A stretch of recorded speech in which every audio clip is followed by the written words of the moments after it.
Hello. So, to kick this off, everyone's obsession these days seems to be with, chat GTP, AI writing, etc. Where do you think that's going? I have a whole lot of thoughts on this too. What's interesting is that I think everyone has a whole lot of thoughts on where it's going, but the most interesting folks are the ones who are starting to put it in action and in place. And it's really that beautiful sentiment that humans are going to continue to be the lead. So some of my favorite use cases I've seen have been auditing and getting ideas for, say, keyword planning, but it's not necessarily setting the budgets for what your H2 is going to be. Um, I'm seeing some really interesting use cases on building scripts that are slightly flawed, that need the human to come in and adjust. So I think where AI and specifically the Chat GPT or Bard, if we want to bring in Google's as well, um, it's really going to be more about enabling us, the humans, to do our best work. What about you, Brad? Where are Yeah, you seeing it I going? completely agree, right? So, what I find interesting is I can go, open AI and I can say, um, give me 20 ad group ideas for a plumber. And I'll get what you sort of expect, right? And then where I find a lot of people really don't do RSAs well is how they manage headlines, especially with calls to action authority statements that Google is like to serve. And you can go in and you could say, give me 10 headlines with a maximum of 35 characters as a call to action for a financial planner to someone who is in the buy stage. Now, that will be different than someone in the planning stage, right? And some of them are terrible lines. And some of them are you're like, that's a good idea. And so I find these suggestions can be incredibly useful for ad group ideas, ad ideas, so forth. But if you go and say, give me 10 ad groups, put 10 keywords in each of those ad groups, write ads for each of those ad groups, you end up with a horrible account. So I think the suggestions are great, but we're not ready. And I think Google's proven this with their auto suggested ad lines that they put in accounts that are awful, that bots can't write things for humans yet. Well, They can suggest things for humans. I think that's an interesting angle, and I'm really curious what you think. One of the I think areas of concern that a lot of folks have is how much those recommendations are actually suited for human improvement versus there's something insidious in there. How much do you see maybe some of the changes that have been coming up with ChatGPT or some of the red flags that people point to of, oh, it's now misbehaving, or oh, now it seems like it's alive. How much do you see that as carrying over to maybe some of the recommendations that we as advertisers that are skilled maybe say are bad, but they're actually just ego, garbage in, garbage out? They, I don't think we have the data to do that because if you ask a lot of AI programmers and say, why did this conclusion happen after these data inputs? Hmm. The answers is usually we don't know. And so I'm not sure we know if it's the what was given to the program to analyze was garbage in so you get garbage out, or if the program itself is not good enough to write things. Well, Um, one of the reasons I bring it up is I know a lot of folks were very um, put off by the recommendation to remove redundant keywords, and then it would auto apply. And one of the things that's actually really interesting is that that suggestion in and of itself is actually really good. That if you remove redundant keywords and you are able to focus the budget in a really positive way, that's a really meaningful way to get more value out of that same budget. But the execution, if not vetted by a human, can sometimes not be what you intend. So Yeah, because I'm really curious how the ad platforms are going to kind of run with this. so with that recommendation, number one, if you don't have the keyword, you can't see impression share drops by keyword. Hmm. So number two, Google considers sometimes redundant keywords things that aren't redundant. So as a human, don't auto accept that, right? There are times Google says you shouldn't have this word, it's covered here, but they have slightly different meanings. So sometimes it's good, sometimes it's bad, right? And that's why I think these are great suggestions for humans to evaluate and then say, I want it or I not. In fact, we have a flow chart we give to advertisers of here's a recommendation. Should you apply it? Should you not? If you apply it, here's how to check on your data and so forth, because that's where a lot of times it's applied or it's accepted and it's not analyzed to see, did this help or hurt me? I, Um, switching gears a little bit, I kind of really want to talk about Microsoft. Microsoft has been doing some fantastic things, and I almost feel like the ChatGPT and Bard piece has kind of given advertisers that freedom to overcome the hurdle of, oh, it's just Bing. And we love Google. Google does a lot of really great things, and I will always have Google in my marketing arsenal. But I also am an avid Microsoft Ads girl. So I'm curious, what are the trends that you're seeing? Because I know you get to look at just the same amount of width and breadth of spend you know that I what? get to. When Microsoft added LinkedIn audiences and some of the targeting capabilities, 2 years ago, a year and a half ago, I'm not even sure how long it's been now. It's been a while. Microsoft suddenly had an arsenal Google didn't have. And as we see Google moving away from things like similar audiences and being paranoid about privacy concerns, I don't and, know if I'd and say paranoid. it It's is. just We have companies who have reps in multiple countries. The reps aren't allowed to talk to each other. You can't do cross country rep talks any longer. Um, so because of the DOJ lawsuit, I mean, I get why at times they are, but it gives Microsoft, I think, a leg up on some of the targeting.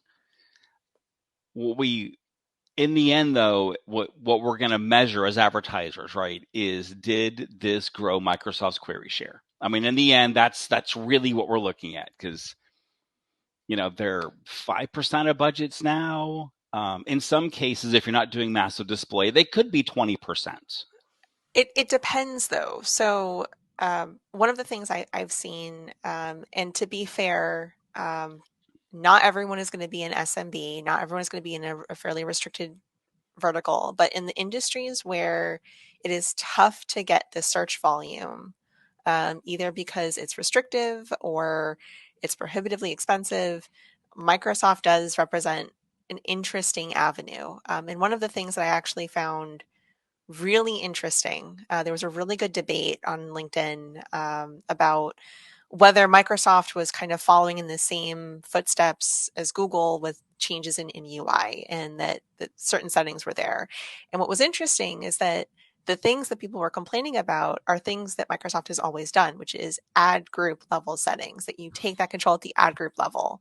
And when we think about advertising, a lot of people that are Google first advertisers are at the campaign level, and they make a lot of decisions at the campaign level. And that's totally fair and totally reasonable. But when we think about social advertising, when we think about Microsoft ads, a lot of those really powerful settings are at the ad group or ad set level. So I think this is probably going to be the time or the year when we truly have integrated campaign setting thoughts, where we actually have to think about not just broad sweeping strokes campaign level settings. We actually do think at the ad group level. And that's not to say that, account level negatives or account level exclusions aren't great. And to be honest, PMAX now being able to have negatives that you can control at the account level is fantastic. And I am so grateful to Google for rolling that out. Um, but I think that we're going to start having more segmentation. That level of control is going to probably be one of the few things that we still, as the professionals, get to still play with. That's Yeah, my little you know rant. what? So I love that setting in Microsoft. And when they launched, they had ad group settings. And for the most part, we see them being people overriding them sometimes by accident because it is so common to use the sync with Google and overwrite a lot of your settings in Microsoft. And suddenly all these things you set and Google doesn't have them and they're not applied correctly.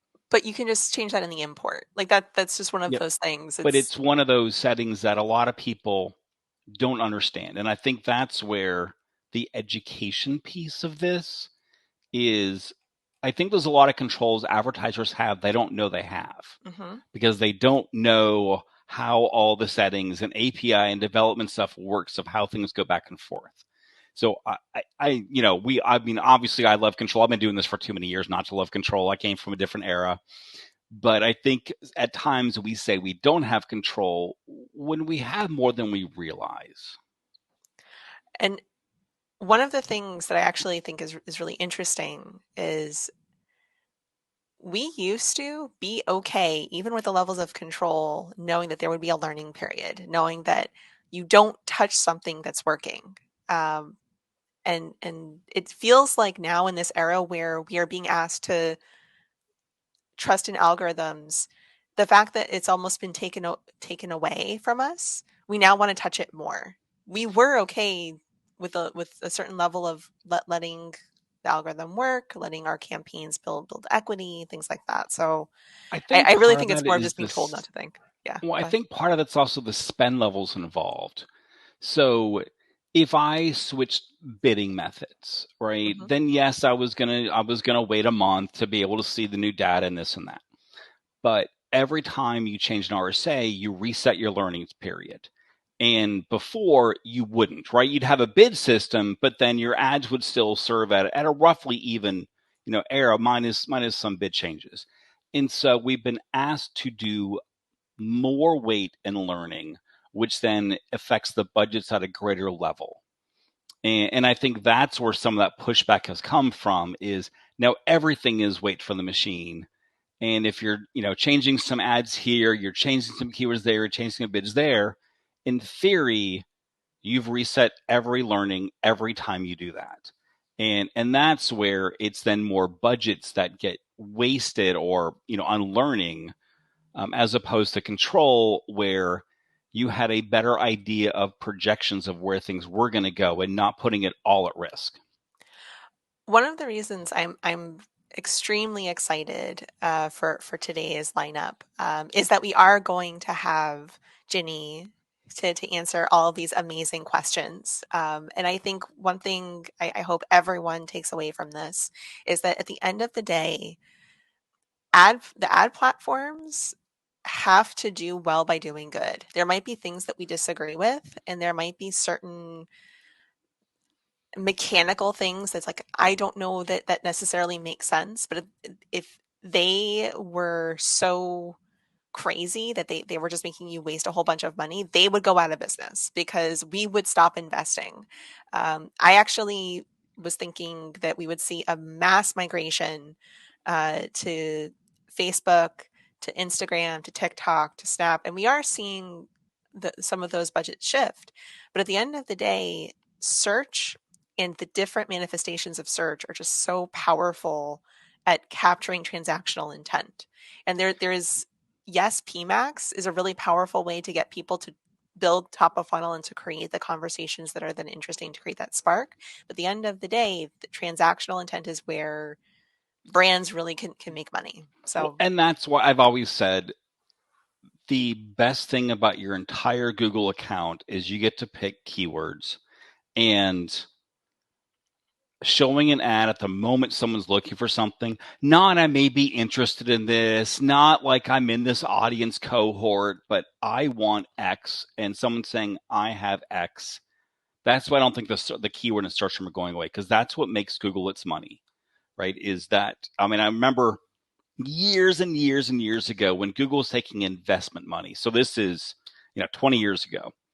Their investors said, "How are you going to make money?" Because Google didn't have a system yet. And I think it was Larry Page. It could have been Sergey Brin. I think it was Larry Page said, "We don't know, but when someone does a search, we have their entire attention. And whenever you have a moment of entire attention, you can monetize it."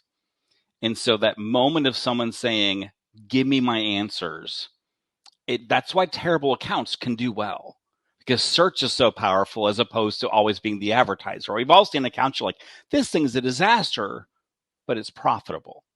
And that's the medium of search. And that's one thing that I am very happy that more and more folks are waking up to is building conversion values into lead gen and into different steps in the journey. Um, when we used to just kind of cheat and say, "Oh, okay, there's a conversion. It happened. Great." It's very hard to paint a true ROI picture. And as we are starting to lose more and more of our attribution, it's nice to know that we can begin to speak to the ad platforms a little bit more specifically. So yeah, it's Yeah. definitely a good era for profitable strategic conversations as opposed to just I'm pressing a button and Yeah. life Because is good. in reality, when we talk about AI and where we really want it to go, it's it's giving the platforms in an anonymous way, because we don't want the platforms to actually know this data of how we did across channels. Because right now we'll have Microsoft learn this, and our TV ads learn this, and Facebook learn this, and they can all be different, and they suddenly cause a marketing mix, nightmare. One thing I'm really interested to see also is how with the regulations that are coming and how much it's going to impact Facebook and Meta ads, how much we as search marketers have to adapt.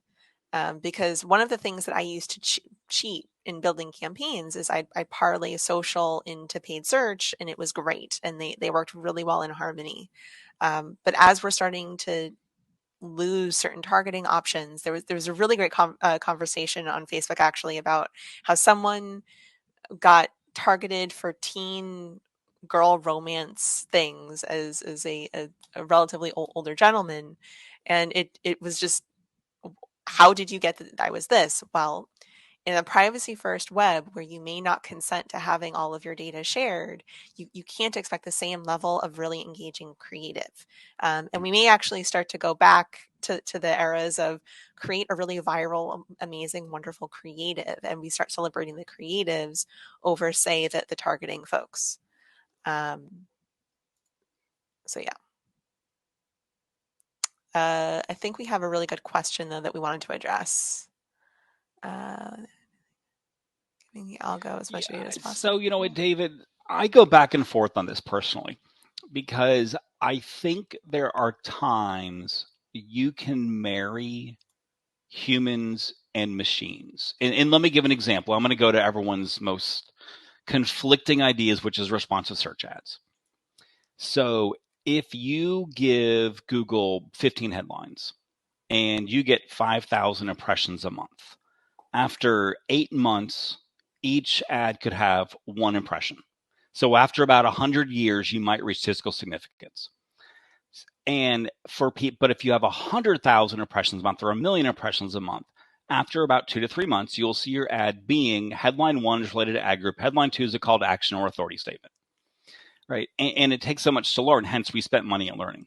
So if we were, as advertisers, say we know ads should be headline one is related to ad group, headline two is a CTA authority statement, and we pin 3 or 4 headlines to each, right? We're still giving 16 combinations at least, and if you add descriptions, we're still over 100.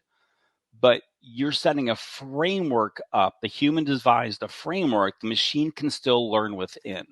And I think it's the marrying of, we don't say an absolute to the machine.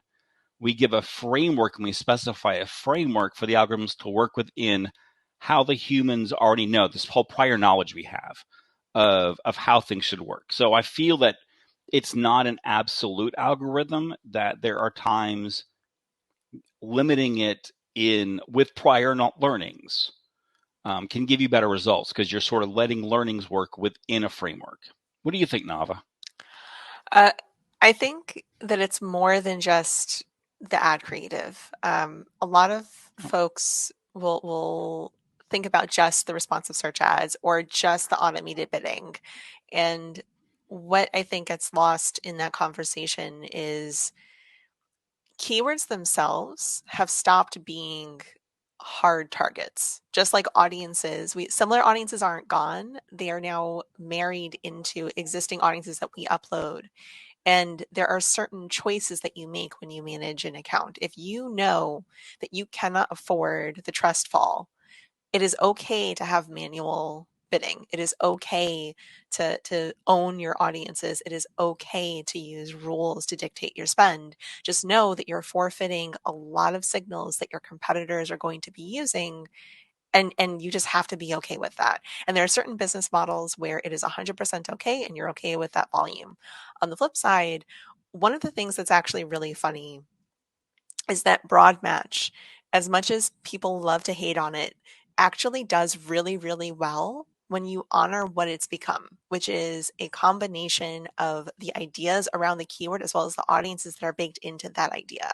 And there is nothing that more perfectly pins that point on keywords becoming more signals than targets, and then broad match. Now, it is true, phrase and exact match have a similar level of flexibility, but one of the things that's really interesting, if you look at your search terms, is actually seeing if you bid on broad match, what kind of keyword concepts you get in your search terms and how they were matched by. And oftentimes you will see phrase and exact matched by to your broad match keywords, and it's actually a discount over what you would have targeted normally. So I think there's something to be said for not just letting the system grow and learn and applying negative signals where you can kind of, if you're training a dog, you give correction. But So, yeah. as you say, you like broad match, which I think there are times it's a fantastic match type, right? What do you feel there's a volume or impression level that it needs? Because we What do you sometimes mean? see someone has a broad match keyword that gets 100 impressions a month, and therefore 90% of queries are poor because there's not enough data for the system to actually learn what to show it for. I actually typically find it's the reverse, that people will stick with phrase and exact, and they'll have that exact problem of not enough queries. Whereas when they open up and have more broad match keywords in their account, they'll end up starting to rank for the terms that they wanted to rank for on phrase and exact, they just couldn't afford. Because one of the beautiful things about the match type auction, or kind of the pecking order of it, is that Google will try to do exact first. And if everyone's going super aggressive on exact, you're going head to head with probably someone who can pay a lot more than you can, for that exact match idea. Um, the benefit of broad match is that you not only get those discounts, you also get that added amplifier of audiences. You are more contextually relevant to that audience. You now get to rank. So I'm thinking more of accounts that spend like a couple $1,000s a month, not $100,000 a month to learn, right? Where So, there's very few signals for Google to work from. so there's a account. Not going to name names because it's not allowed, and it pretty much violates every single rule of engagement you could think of. It runs search with display select. It's all broad match. There's almost no negatives, and like it's crazy. There's always Um, exceptions. Yep. but what's interesting about it is that it has a fantastic conversion rate, and it looks like the cost per acquisition is fantastic. The problem is the real world data isn't being fed into the system to teach Google that there's actually duplicate conversions that are happening, not on the conversion tracking side, but on the reporting that people are maybe double or triple or quadruple bidding. So, or booking appointments. So it's not that necessarily the tools are wrong, it's Gigo. If you put in bad data and tell the system, I have 5 conversions that happened from this idea, it's going to keep putting that budget there. If you have, what's it called? I'm actually seeing someone give a shout out to Oh, it that I've used Broad Match with Target BCPA and Evergreen campaigns, and it has been very positive. My CPC decreased 120% on a 3K a month budget, and conversions increased 300%. So we can find horror stories for every tactic in the yeah. book, and we can find celebration stories for every tactic in the book. At the end of the day, when you set up a campaign for you and your brand, you need to honor what you need. And if you don't have the creative or if you don't have the data to teach the ad platform, you can't use all of its fancy fun tools. You just can't. You have to stick to a more manual approach. If you have the tools, be empowered to shine and celebrate all those beautiful things and focus on the strategy and the creative over pulling mechanical levers. And all this being said, just as sort of a statement for everyone here, there are people who, quote, use manual bidding, but it's actually their internal algorithms bidding Yeah, on behalf of correct. Google that blow Google away. So when we say automated bidding, it may not be Google's algorithms. It may Hmm. be a different system that's doing this. So, in Google, it's manual. But no, I mean, I agree with you completely. Whenever someone says, hey, can you help us with an account? The first thing I look at is conversion tracking, duplicate conversions, attribution settings, count numbers. It is the abs because otherwise all your data is useless. All right. I know we are coming up close on time. Apple Search Ads and Amazon. I'm very bullish on Amazon. I'm very excited about it. What do you think about Apple though? You know what? I have played so little with Apple. The last Apple device I owned was the original iPod Video, which was 19 years ago. So I so don't know Apple ecosystem anything. I have no opinion on Apple. Amazon I find interesting. I find sometimes interesting on Amazon is who decides not to use the platform.